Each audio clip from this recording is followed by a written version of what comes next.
kaliwatan, kung saan pinakaulang libro sa Biblia? Genesis. Genesis 3:15 sa Proto Evangelium. Ingon ang Diyos, himuon kong magkaaway ang kaliwat sa babae o ang kaliwat sa bitin. Lakin ang bayhanang muduglok sa ulo sa bitin o ang bitin mupaak siyang tikod.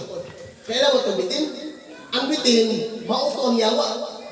Kita mo yawa pa. Aliyan ang tapad mo. So muna, no?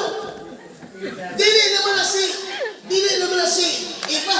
Si Eva na pindi na puka naman. Kanang bayhana, walain sa Santa Maria.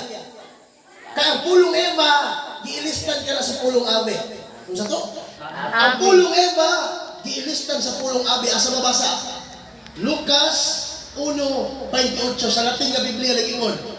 Ingon ang anghel ng Santa Maria, Ave Maria, gracia plena.